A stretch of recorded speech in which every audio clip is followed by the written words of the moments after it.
예, 제약 바이오 업계 이야기해 보도록 하겠습니다. 기업 분석해 보도록 할 텐데 사실 오늘 준비한 기업은 따로 있습니다만은 그 전에 화이자 얘기도 잠깐 해보면서 지금의 흐름들 짚어보도록 하겠습니다.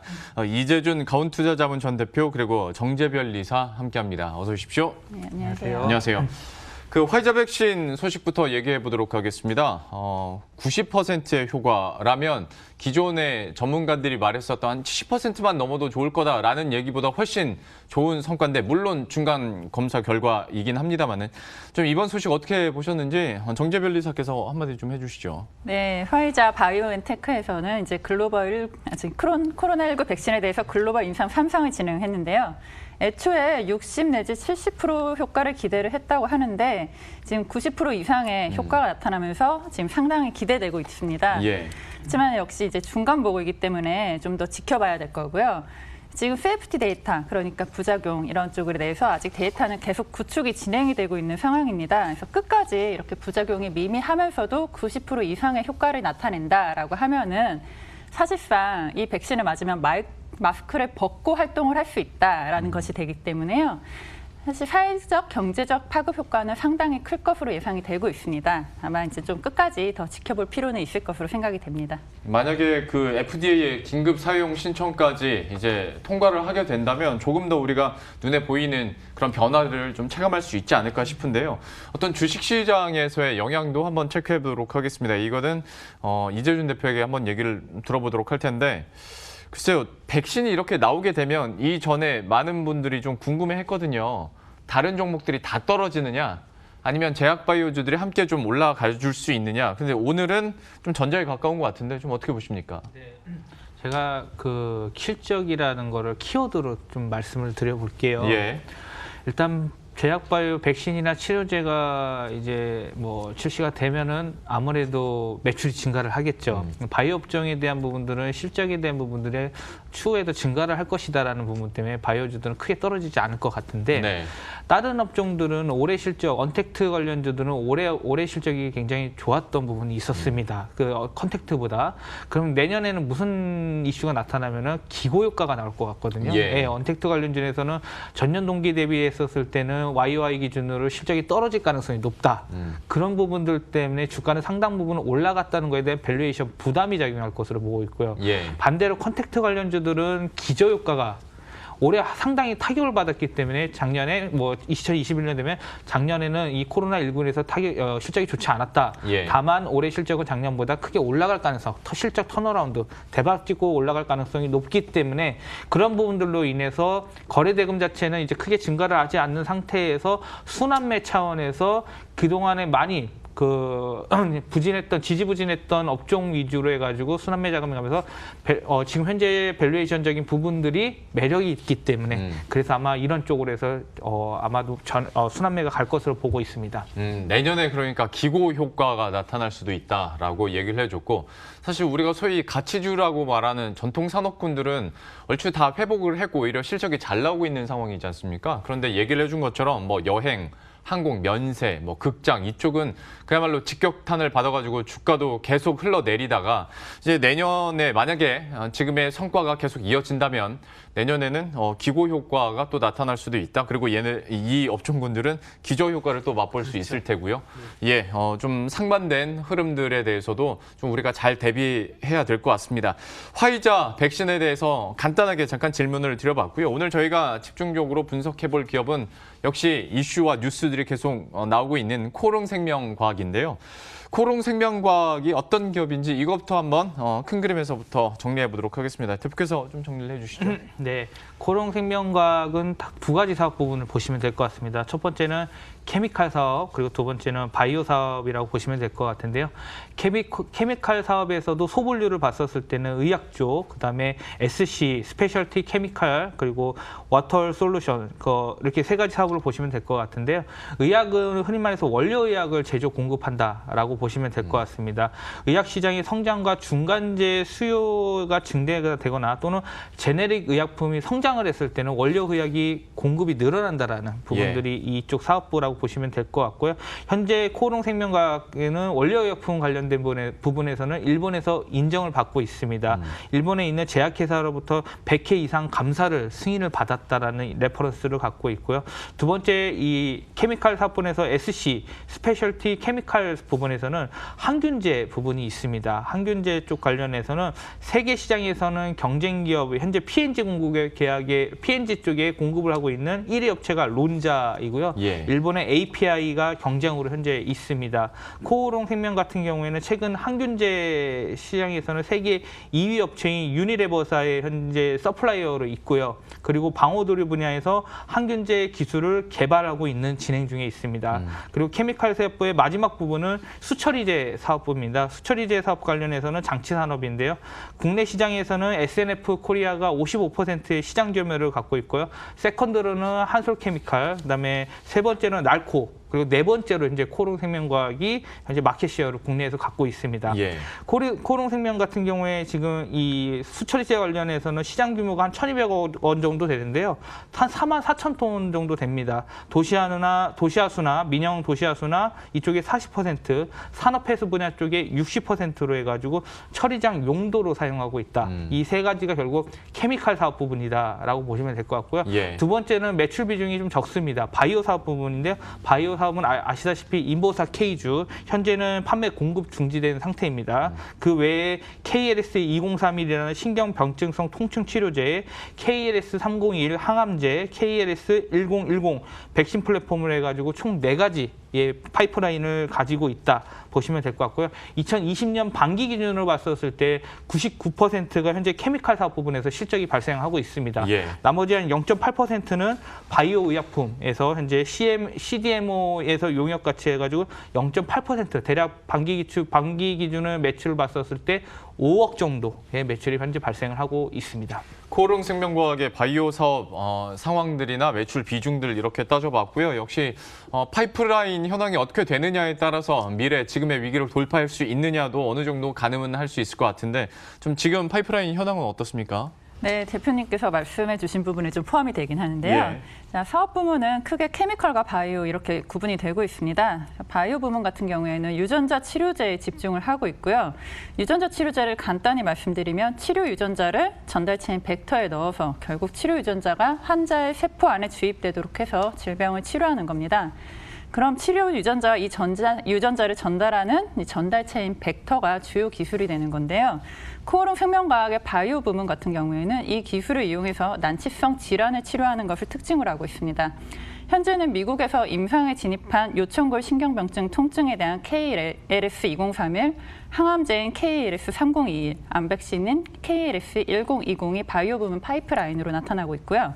케미컬 부문은 의약품 라인, 그리고 샴푸나 화장품 보존제, 항균제, 방부제, 고분자 응집제 굉장히 다양하게 나타나고 있습니다. 의약품 라인을 보면은 항혈전제, 치매치료제, 항암제, 항바이러스제, 진통제, 고혈압 치료제, 고지혈증 치료제 등 제품군이 상당히 많이 나타나고 있고요. 연역이랑 좀 같이 보면은 허가 취소된 인보사 외에 케미컬 의약품들이 함께 개발되면서 제품군으로 남아있는 것으로 보이고요. 추가로 바이오 부문에서 유전자 치료제들이 들어오면서 현재 파이프라인을 구축한 것으로 볼 수 있습니다. 예. 대략적인 소개를 이렇게 들어봤는데요. 본격적으로 이제 뉴스에 민감한 소식들을 하나하나 다뤄보도록 하겠습니다. 코오롱 티슈진 상장 폐지 결정으로 인해서 코오롱생명과학에는 얼마만큼의 영향이 미칠 것인가? 당연히 지분도 갖고 있고 소송과 관련해서도 직간접적으로 연관이 있기 때문에 악영향은 당연할 텐데 좀 구체적으로 전망을 해주시죠. 네, 일단 이 인보사 관련해서 2017년 8월에 식약처에서 품목 허가를 취득을 했습니다. 근데 허위 자료 이 제출에 따라서 작년 7월에 이 식약처에서 품목 허가를 취소를 했습니다. 예. 그리고 나서 코오롱 티슈진이 상장 심사를 이제 했는데 그 당시에 중요 사항을 허위 기재 또는 누락 판단에 따라서 2019년 8월에 상장 폐지를 승인을 했습니다. 10월에 코스닥 시장위원회에서 개선 기간을 12개월을 이제 부여를 받았는데 개선 기간에 이제 올해 이제 끝날 무렵에 이행 계획서를 제출을 했는데 이 코스닥 상장심의위원회에서 상장 폐지에 대해서 재심의를 했지만 결국은 이행 내역이 부족하다는 평가를 받았습니다. 예. 근데 최근에 보면 인보사 같은 경우 미국 FDA에서 같은 경우에 임상 3상을 현재 수행한다고 하고 있는데 4월에 미국 같은 경우에도 4월에 임상 3상을 중지 통보받았으나 11개월 만에 올해 4월에 임상 재개를 다시 허가를 받았습니다. 하지만 여기에서 중요한 건 거래소 쪽에서 판단하는 기준은 지금 코오롱 티슈준이 임상 3상에 대한 환자의 투여가 지금 대개되지 않았다라는 점. 예. 아무래도 이 약에 대한 부분들이 아직까지 안정성에 대한 부분들이 좀 걸리는 것 같습니다. 그런 부분들 때문에 지금 거래소에선 다시 한번 이 상장 폐지 이슈가 나왔다 보면 될 것 같고요.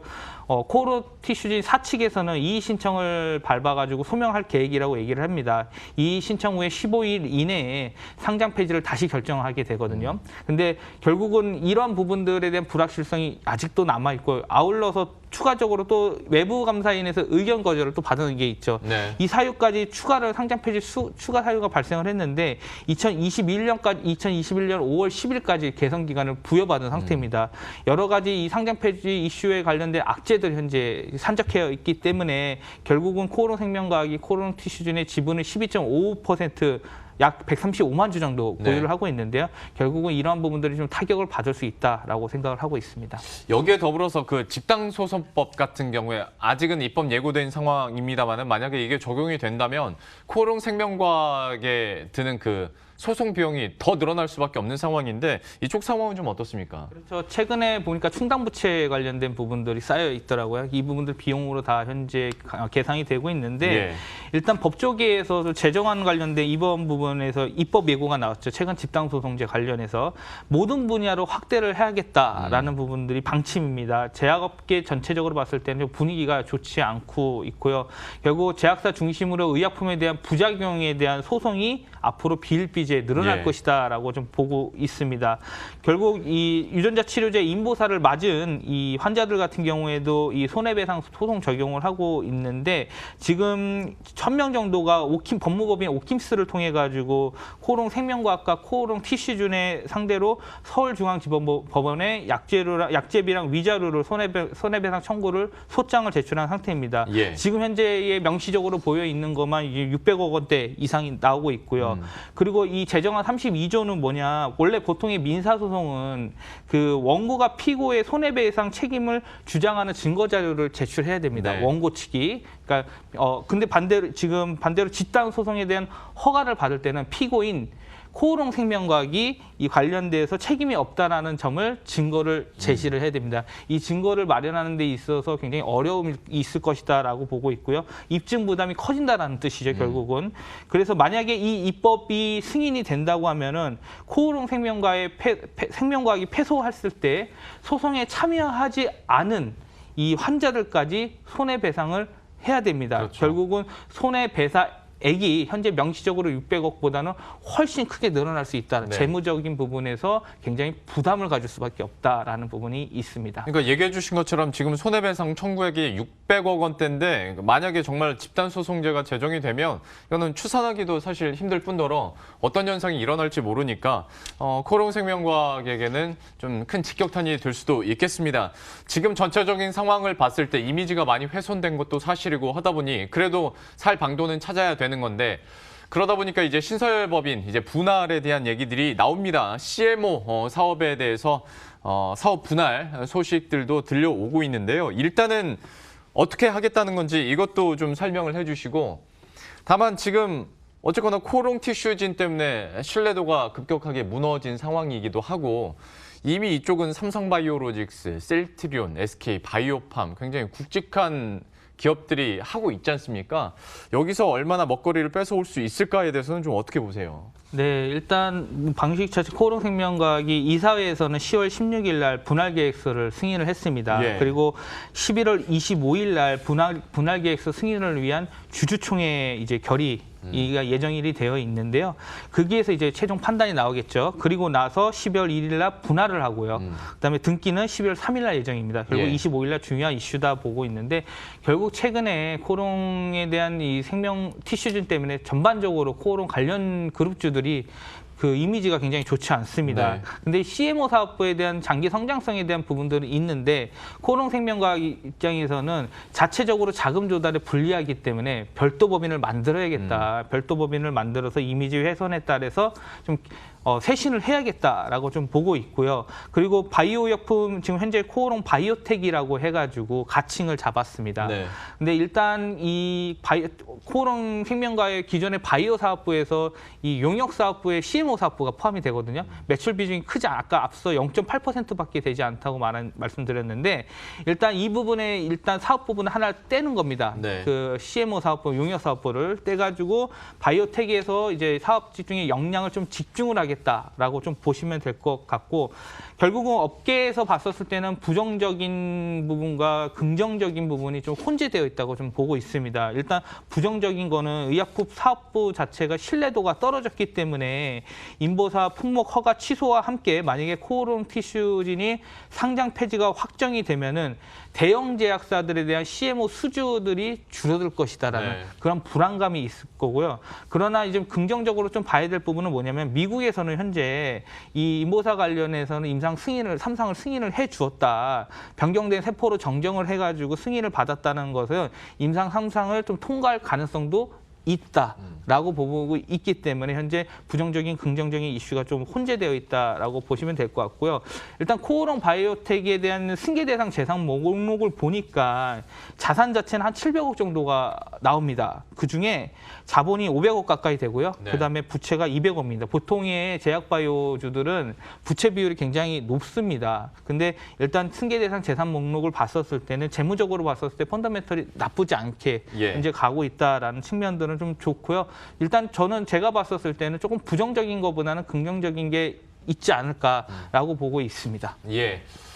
전반적인 이번 이슈에 대해서 정리를 아주 잘 해주셨고요. 이번에는 정지혜 변리사께 그 특허 보유 현황 한번 물어보도록 하겠습니다. 항상 저희 공통 질문이기도 하고 앞으로의 새로운 먹거리를 어떻게 방향성을 가지고 있는가를 가늠해 볼 수 있기 때문에 지금 코오롱 생명과학의 특허 보유는 어떻게 되고 있습니까? 네, 먼저 국가별 분포 먼저 한번 보여드리겠습니다. 예. 한국을 기준으로 해서 미국, 일본, 유럽, 캐나다 등 10개국 이상의 국가에 진출해 있습니다.